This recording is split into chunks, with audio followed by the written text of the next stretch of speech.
नमस्कार, मैं हूं अनूप शर्मा। मैं आज आपको वतन वापसी का एक सीधा लाइव अनुभव आपके साथ साझा करने जा रहा हूं। पूरा विश्व इस समय रूस और यूक्रेन के बीच युद्ध की विभीषिका को देख रहा है। आपने भी युद्ध को सुना होगा, टेलीविज़न पर युद्ध के कुछ दृश्य देख लिए होंगे, लेकिन आप एक अनुमान लगाइए, कल्पना करिए एक ऐसे युवा की जो उस युद्ध के बीच में फंसा। जी हाँ, इस समय मैं मौजूद हूँ बालाजीपुरम निवासी धर्मपाल सिंह जी के निवास पर। इनके बेटे यानी कि कपिल देव यूक्रेन में अपनी पढ़ाई कर रहे थे। ये मेडिकल के स्टूडेंट हैं, अपनी पढ़ाई के ये अंतिम वर्ष में थे। सिर्फ 2 महीने बाद इनकी फाइनल ईयर के एग्ज़ाम होने थे और उसके बाद सफलतापूर्वक अपनी डिग्री हासिल करके इन्हें भारत लौटना था।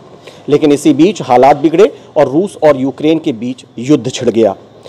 उसी युद्ध के बीच में फंसे रहते हुए जो भी कोशिशें हुई, जो भी प्रयास हुए, उसकी सफलता का परिणाम ये है कि कपिल देव इस समय सकुशल अपने घर, अपने परिवार, अपने शुभचिंतकों के बीच में वापस आए हैं। आज ही कपिल की वापसी हुई है, तो सबसे पहले तो हमारी बहुत बहुत शुभकामनाएं तुम्हें। तुम्हारे चेहरे पर एक सामान्य स्वाभाविक तनाव नजर आ रहा है और मैंने इससे पहले भी कहा था कि मुस्कुराओ, हंसो और अनुभव करो कि ये सब तुम्हारी वजह से खुश हैं। कुछ भी सवाल इस समय बनते नहीं हैं। तुम सामने खड़े हो, बस यही पूछना है कि हालात कैसे बिगड़े, तुम लोगों ने किन हालातों का सामना किया और किस तरीके से तुम्हारी वापसी का रास्ता बनता चला गया। ओके, जैसे कि बताया कि मुझे कुछ इन्फॉर्मेशन थी कि ऐसी संभावना है कॉन्फ्लिक्ट की यूक्रेन रशिया के बीच में। बट आफ्टर दैट क्लासेस हमें ऑनलाइन की गई ये बोल के कि due to the COVID reason, not war reason. उन्होंने बोला कि 25 तक you have online classes, after 25 you have offline classes. 25 February, yes, after 25 you have offline classes, so you can't go. And India embassy ने also advisory किया कि if you want go then you will go, otherwise no problem, you can stay here and काम। तो हमने देखा, मैंने 26 की flight करा रखी थी कि अगर कुछ ऐसी इमरजेंसी कंडीशन होती है तो हम चले जाएंगे। तो क्या होता है कि जैसे 24 को हम जगते हैं सुबह मॉर्निंग में, तो वहाँ पे काफ़ी फाइटर जेट्स वगैरह उड़ रहे थे, अलार्म बजने शुरू हो गए थे और हमने न्यूज़ देखा था कि सारा एयर स्पेस बंद कर दिया गया है और फ्लाइट्स कैंसिल कर दी गई हैं हमारी। तो फिर हमने सोचा कि कैसे बाहर निकलें। तब भी उस दिन भी एम्बेसी का लेटर ये था कि तुम जा सकते हो, नॉट श्योर। फिर हमने कुछ अरेंज किया बस का दूसरे बॉर्डर जाने के लिए, क्रॉस करने के लिए।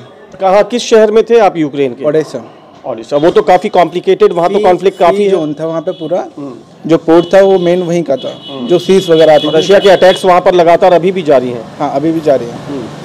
हाँ, तो हमने सारा अरेंज किया बस का कि कैसे भी सारे बच्चे मिलके किसी बॉर्डर जा सकें, जो निकल सकें। कितने लोग थे अराउंड आप लोग कुल? लगभग हमने एक दिन में किया था 6 बसेस, अप्रॉक्स 800-900 स्टूडेंट जिन्होंने एक दिन में बॉर्डर क्रॉस किया था, रोमानिया वाला। तो हमने रोमानिया बॉर्डर क्रॉस किया। ये कौन सी तारीख थी कपिल? ये थी 26। ओके। हम 25 को निकले थे, 26 को पहुँचे रोमानिया, 26 को शाम को बॉर्डर क्रॉस किया। उसके बाद हमने फिर जो रोमानियन पीपल थे, वॉलंटियर्स, उन्होंने हमारी हेल्प की, अपने शेल्टर्स में रखा, 3 या 4 दिन के लिए रखा। वहाँ पे खाना प्रोवाइड सब कुछ किया उन्होंने, volunteers, but Romanian, not Indian. Then after that उन्होंने बोला कि जैसे कि तुम्हारी एम्बेसी तरफ से कोई फ़्लाइट की वो आएगी एडवाइजरी कि फ़्लाइट है तो हम तुम्हें जाने देंगे। तब तक आप लोग उनके डिस्पोजल पे थे, वो लोग आपको टेक केयर कर रहे थे और इंडियन एम्बेसी उनके कांटेक्ट में थी। बिकॉज आप लोग रोमानिया में एंटर कर गए थे तो वहाँ रोमानियन ही होंगे, लेकिन इंडियन एम्बेसी उनके संग कोऑर्डिनेशन कर रही थी और आप लोग इस इंतजार में थे कि अब हमारे लिए कौन सी फ्लाइट अरेंज होती है और हम रोमानिया टू इंडिया जाते हैं। राइट, ठीक है, ठीक है। फिर आफ्टर दैट कल हमें बताया गया कि एक फ़्लाइट थे खाली, तो get ready and we will go. Then हमने हमारे लिए बस आई, हम एयरपोर्ट आए, देन वी विल कम। ये कल की बात है? यस। कल कौन सा, कहाँ उतरे हो फिर तुम? आज हम Hindon air force military base, Hindon Ghaziabad. Yes. अच्छा, C-17 से आए थे। रोमानिया में आपको भारत का कोई प्रतिनिधिमंडल, भारत सरकार के कोई मंत्री आपको मिले? उन लोगों ने आपसे बातचीत की, आप या आपके अन्य लोगों से? अन्य लोगों से मिले पर हमसे नहीं। जिस शेल्टर में हम थे वहाँ नहीं आए वो। अच्छा, अब ये बताओ, यहाँ तक तो तुमने ये बता दिया कि हालात कैसे थे और कैसे निकलने का रास्ता बना। उस समय चल क्या रहा था? बॉम्बिंग हो रही थी, साफ तौर पर था कि बड़ा युद्ध छिड़ गया है। कई शहर तबाही के मंजर हम इस समय देख रहे हैं, वहाँ से जो वीडियोस और फोटोग्राफ आ रहे हैं। ऐसे में पराया देश रशिया जैसा एक बड़ा सुपर पावर और उसका अटैक, उस समय क्या चल रहा था आप लोगों के मन में? उस समय ही चल रहा था, जैसे हमारे 24 को ओडेसा पे हुआ, आफ्टर 24 के बाद 25, 26 नॉर्मल था। बट जैसे other cities like Kharkiv, Kyiv, इनमें काफ़ी ज़्यादा हो रहा था, तो कोई भरोसा नहीं था कि ओडेसा पे कब हो जाए, आज या कल में कभी। हाँ, जब हमने 26 को बस से निकले, जस्ट आफ्टर 10 या 15 मिनट बाद स्टार्ट हो गया था ओडेसा में भी। साइड टैंक्स वगैरह, फायरिंग वगैरह सब कुछ स्टार्ट हो गया था। अच्छा, ओडिशा से लेकर के रोमानियन बॉर्डर तक पहुंचते समय आप लोगों की बस को कोई हर्डल हुआ? किसी तरीके का आप लोगों को पैनिक सिचुएशन से फेस करना पड़ा? नहीं, कुछ नहीं। हाँ, चेकिंग पोस्ट थे, आफ्टर हमारा पासपोर्ट देखा देन वी विल गो। तो वहाँ पर ये चेक पोस्ट को कौन लीड कर रहा था, रशियन आर्मी या यूक्रेन की आर्मी? Ukraine army. तो they will supported to the convoy जो तुम लोगों का चल रहा था? Yes yes. उसमें आप लोगों ने इंडियन फ्लैग वगैरह सब लगाया हुआ था? बस पे इंडियन फ्लैग लगाया हुआ था हमने।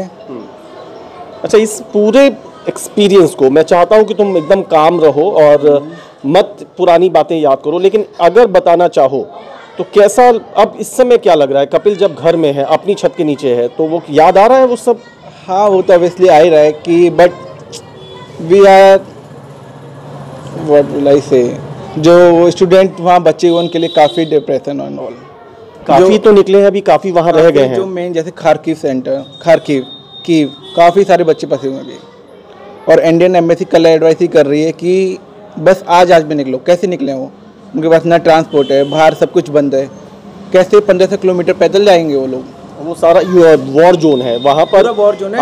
आप बाहर शेल्टर से बाहर ही नहीं निकल सकते। लेकिन एक प्रॉब्लम ये भी है कि इस समय कोई चाह करके भी वहाँ दो आर्मी आपस में लड़ रही हैं, तो तीसरा कोई और, चाहे वो कंट्री हो या कोई एक ऐसा ऑर्गेनाइजेशन जो हेल्प करता हो ऐसी सिचुएशंस में, लेकिन जहाँ बॉम्बिंग हो रही हो, मिसाइल्स हो, मोर्टार हो, तो ऐसे में कोई थर्ड एलिमेंट जाके उनको निकाले भी कैसे? ये सोर्स भी तो शायद नहीं बनता, समझ में आ रहा ना? नहीं आ रहा, but we can talk to other government and all like Russians and Ukrainians. ऐसा चल रहा है वैसे? यस, चल रहा है ऐसे कि बोला है कि जैसे जो खारकिव के बच्चे हैं उन्हें रशिया के मॉस्को एयरपोर्ट से निकाला जाए। अब आप देखिए, कपिल से मैं जल्दी से लास्ट बात और करूंगा, लेकिन आप एक बात इस चीज़ को फील करिए कि वो जब यहाँ पर आ गया है, मैंने कहा कि भले ही याद ना करना चाहो, मैं नहीं चाहता तुम इस समय किसी भी तरीके का पैनिक फील करो, लेकिन कुछ समझ में आता है तो वो खुद यहाँ आकर के अभी किस तरीके से अपने मानसिक स्तर में वापस लौटेगा। लेकिन अभी उसे एक बात कचोट रही है, कसक रही है कि वो तो आ गया, लेकिन अभी भी शायद सैकड़ों हजारों की संख्या में भारतीय नागरिक और छात्र छात्रा वहाँ पर हैं, उनके निकलने का रास्ता कैसे बने। कपिल, तुम्हारे साथ हमारी बहुत सारी फिर से शुभकामनाएं हैं, और अगर तुम इस तरीके की चिंता कर रहे हो तो ये मानो कि पूरा देश लगभग यही चिंता कर रहा है। अब तक की चिंता में तुम भी शामिल थे, तुम्हारे लिए भी चिंता होती थी, आज उसमें से एक संख्या या आप जैसे जितने लोग आज आए हैं, हमारे पास जो गवर्नमेंट से फॉरेन मिनिस्ट्री की जो रिलीज आ रही है उससे पता चल रहा है कि आज मोर देन 3000 जो इंडियंस और उसमें स्टूडेंट शामिल हैं वो आ रहे हैं अलग अलग फ्लाइट से, तो उनकी संख्या कम करके भी अभी वहां पर है। लेकिन हम सोचते हैं कि शायद हम सबकी शुभकामनाएं यहां से जाएंगी, हमारी प्रार्थनाएं यहां से जाएंगी, तो वहां पर चाहे कोई भी हो वो सब सुरक्षित निकलेंगे, भले ही वो यूक्रेन के ही लोग क्यों ना हो। यहाँ धर्म सिंह जी हैं, मैं पूजा जी को इधर दिखाना चाहूंगा। इधर पहले आपसे मैं चाहूंगा मेरे साथी दिखाएं। देखिए, यहां से लेके यहां तक बहुत सारे लोग हैं यहाँ पर, और ये सब लोग क्यों यहाँ पर हैं? धर्म सिंह जी के घर में वैसे भी किसी मौके पर लोग आते होंगे, लेकिन आज कपिल सकुशल वापस आया है। वो उसको लेकर के न सिर्फ परिवार चिंतित था, बल्कि मोहल्ला, पड़ोस, अड़ोस, मित्र, शुभचिंतक, रिलेटिव सब परेशान या चिंतित थे। तो अब इस समय थोड़ा सा वो शांत हैं, उन्हें लग रहा है कि हाँ बेटा घर वापस आ गया। तो कई लोग हैं, और पूजा जी यहाँ पर हैं, आप भाजपा की नेत्री हैं। इनके फेसबुक लाइव पर मैंने देखा कि अचानक एक गाड़ी रुकती है, उसमें से एक युवा साथी उतरता है और तुरंत ये अपनी बहुत ही गर्वीली मूछें जिसे कहते हैं, मूछोंदार हमारे धर्मपाल सिंह जी आगे बढ़ते हैं और इसे बहुत तेजी से सीने से लगा लेते हैं। फिर माँ आगे बढ़ती है, वो बहुत देर तक उसे लगाए रहती है। वो मोमेंट मुझसे मिस हुआ, लेकिन पूजा जी के फेसबुक पर मैंने देखा, तो इसके लिए आपको शुक्रिया। आ गया सकुशल बच्चा घर वापस? हाँ जी, बच्चा सकुशल आ गया। इसमें सरकार का हम बहुत बहुत धन्यवाद करेंगे, मोदी जी का बहुत बहुत धन्यवाद करेंगे। लेकिन फिर भी हमारी एक सरकार से, मोदी से गुजारिश है, जो बच्चे फंसे हुए हैं उनको भी ऐसे ही निकाला जाए, क्योंकि जैसे हम अपने बच्चे की वो कर रहे थे कि हमारा बच्चा कैसे भी आए, ऐसे उनके भी माँ बाप हैं, वो भी चिंतित हैं। जैसे भी हो वैसे उन बच्चों को, छात्र छात्राएं जिनको, सबको निकाला जाए। और जब भी हमारी और बड़ी खुशी होगी, खुशी तो हम आज भी है, लेकिन जितनी सब बच्चे आ जाएंगे उतनी खुशी जब होगी वो आज नहीं है वैसे। आप किस सर्विस में रहे? आपकी सर्विस किस सर्विस में थी? मैं आर्मी से रिटायर हूँ। वो मुझे लग रहा था, फिर भी मैं कंफर्म करना चाह रहा था। ये आप रिटायर्ड हैं। ये देखिए पूर्व सैनिक हैं, भारत माता के, हमारे हम सब के लिए बहुत गर्वीले सैनिक हैं। और उनकी बातें सुनिए, वही कपिल की चिंता है, वही उसके पिता की चिंता है कि मेरा बेटा आ गया, खुशी है। लेकिन असली खुशी और वास्तव में दिल से सुकून तब मिलेगा जो वहाँ पर अभी भी भारतीय नागरिक हो या छात्र छात्रा वो आ जाए। आप तो बहुत देर तक लिपटी रही बच्चे से, और याद थी, बहुत चिंता थी, फिक्र थी। बहुत चिंता है, जब तक लड़ाई शुरू हुई बहुत परेशान है हम। हमारा बच्चा घर आएगा, बहुत खुशी मिली है। बहुत बहुत धन्यवाद मोदी योगी जी को, सरकार इन्हीं की रही हमेशा, बहुत बहुत अच्छा करे सबके साथ में। आपकी बात होती थी जिस दौरान ये वहाँ थे? हाँ, बात तो होती है। अभी 1-2 दिन कम बात वही है। अभी तो बहुत सारी काफी भाग दौड़ थी और काफी वहाँ पर हड़कंप था, लेकिन जब बात होती थी तो आप क्या कहती थी और कपिल क्या कहते थे? वो तो सही थे बोलते हो, मैं बहुत परेशान नहीं आंटिया, वो मुझे बात सही करते तसल्ली थे, पर मतलब आप यहाँ विचलित होती थी, कपिल आपको तसल्ली देते थे। कपिल यही होता था, मतलब माँ इधर से परेशान दिखती थी, तुम उधर से इन्हें कंसोल करते थे, मत परेशान होइए, सब कुछ ठीक हो जाएगा। हाँ जी, हाँ जी। जब लड़ाई शुरू हुई हम बहुत परेशान है, जब तक मोदी जी नहीं बोले, जब मोदी जी बोले कि मैं बच्चों को लाऊंगा, हमें तसल्ली मिली। और बहुत बहुत धन्यवाद भारत सरकार को, सब बच्चे लेकर के लाए, माई औरतें जब तक मोदी जी हैं वही बोल रहे हैं। ये तो आपकी खैर भावनाएं हैं जो उमड़ रही हैं, और स्वाभाविक रूप से माँ हो, परिजन हो, शुभचिंतक हो, वो यही भावनाएं व्यक्त करेंगे। हर व्यक्ति को एक संबल की आवश्यकता होती है, और ये सरकार का नैतिक दायित्व है। सरकार किसी की भी हो, सरकार का नैतिक दायित्व है, और संभवतः उस नैतिक दायित्व को सरकार निभा रही है। लेकिन अभी भी कहीं से ये आवाज़ आ रही है कि सिर्फ कपिल ही नहीं, अभी बहुत से कपिल वहाँ हैं, अभी बहुत से राम वहाँ हैं, श्याम वहाँ हैं, रहीम वहाँ हैं, अब्दुल वहाँ हैं, उन्हें भी सबको लेके आइए। पूजा जी कुछ कहना चाहेंगी? जी, हम कहना चाहेंगे कि मोदी जी पे विश्वास है, और जो बच्चे वहाँ फंसे हुए हैं, और मैं पूरे आत्मविश्वास से कह सकती हूँ कि वो बच्चे भारत वापस आएंगे, सकुशल आएंगे। हमारे पार्षद महोदय भी हैं, कुछ कहना चाहेंगे सर? आप भी यहाँ पर सबके बीच में सबके साथ हैं। जय श्री राम जी। मैं माननीय प्रधानमंत्री जी को बहुत बहुत बधाई और धन्यवाद देना चाहूँगा। जो 56 इंच सीना यहीं दिखाया जाता है, और मुझे पूरी उम्मीद है कि हमारे भारत के जितने बच्चे सकुशल वापस आएंगे, और जहाँ भी होंगे सकुशल होंगे, क्योंकि ये राम की नगरी है, कृष्ण की नगरी है। तो यहाँ के जो बच्चे हैं वो भगवान के ऊपर। आपकी भावनाओं को मैं बेहतर तौर पे समझ सकता हूँ। बहुत बहुत धन्यवाद। कपिल, फाइनली कुछ कहना चाहते हो? We reach home and I wish all Indian students will come home. चलिए, बहुत बहुत शुभकामनाएं, और बहुत बहुत तुम्हें फिर से बहुत सारी हमारी वेल विशेस। देखिए यहाँ पर इन्होंने, आपका शुभ नाम बताइए? शकुंतला देवी। शकुंतला जी ने धीमी आवाज में बोला है, मैं चाहता हूँ सब लोग बोलें, फिर से बोलिए। भारत माता की जय, वंदे मातरम। ये देखिए, अब इस सबको फील करिए। मैं यहाँ पर अगर इसके साथ खड़ा हूँ तो मैं महसूस कर सकता हूँ। अभी भी हो सकता है कि वो शिवरिंग कर जाता हो, अभी भी हो सकता है कि अचानक उसके होंठ सूख जाते हो, अभी भी हो सकता है कि उसकी आंखों में मायूसी छा जाती हो, अभी भी हो सकता है कि वो अंदर एक उसके बवंडर चलता हो, एक अंतर्द्वंद चलता हो। इसको बहुत आसानी से मत समझिए, सच्चाई ये है। 24 को उसके पास कुछ हल्की फुल्की सूचनाएं आती हैं, 25 के लिए वो अपनी फ्लाइट बुक कर लेता है, अचानक वो पूरा एयर स्पेस वहाँ पर कैप्चर हो जाता है तो उसकी फ्लाइट कैंसिल होती है। 26 को किसी तरह जतन लगा करके ये लोग 6 अपनी बसेज अरेंज करते हैं और रोमानिया बॉर्डर पहुँच जाते हैं। वहाँ रोमानिया की गवर्नमेंट, जिनके संग इंडियन एम्बेसी, इंडियन गवर्नमेंट पहले से कोऑर्डिनेशन में थी, उन्हें सपोर्ट करती है। फिर कल इनका विमान वहाँ से उड़ता है और आज गाजियाबाद के हिंडन एयरबेस पर उतर जाता है। और इसके बाद गाजियाबाद से यहाँ तक कि जब ये यात्रा करके पहुँचते हैं तो इधर पिता की भी दोनों बाहें फैल जाती हैं, माँ का भी पूरा सीना खुल जाता है और बहुत सारी ममता इन पर उड़ेल देती हैं। ये बड़ी बात है।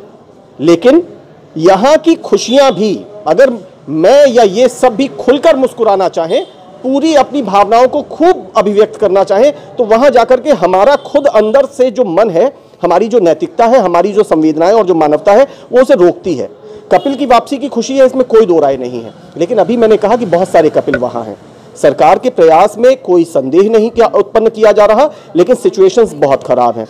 दो देशों की ये जो लड़ाई है ये अपने चरम पर पहुंच रही है। वहां वर्चस्व की, कब्जे की जंग चल रही है। विश्व भर में प्रयास हो रहे हैं, लेकिन उन प्रयासों को सफलता नहीं मिल रही। ऐसे में किसी भी तरीके से बहुत ठोस योजना बनानी है कि जो भी भारतवंशी, जो भी भारतवासी वहां पर है, वो सकुशल वापस आ जाए। और इस योजना पर लगातार काम चल रहा है। मैं उम्मीद करता हूं कि यहाँ पर हम जितने भी सारे हैं, मुझ समेत आप जितने भी लोग हैं, ये पूरा भारत न सिर्फ वहां से भारतीयों की सकुशल देश वापसी की भी प्रार्थना ईश्वर से, अल्लाह से करेगा, बल्कि इसके साथ साथ ये भी प्रार्थना करेगा कि न सिर्फ रूस और यूक्रेन के बीच में शांति स्थापित हो, बल्कि भविष्य में भी कहीं विश्व के किसी हिस्से में ऐसे हालात उत्पन्न न हो। ये थी हमारी वतन वापसी की ये कवरेज, जिसमें आज हम कपिल को शांत और मुस्कुराता हुआ अपने परिजनों के बीच खड़ा देख रहे हैं। फिर से उम्मीद, फिर से यही प्रार्थना कि सारे कपिल वापस आ जाए। मुझे मेरे साथी कैमरामैन सुनील शुक्ला के साथ इजाजत दीजिए। नमस्कार।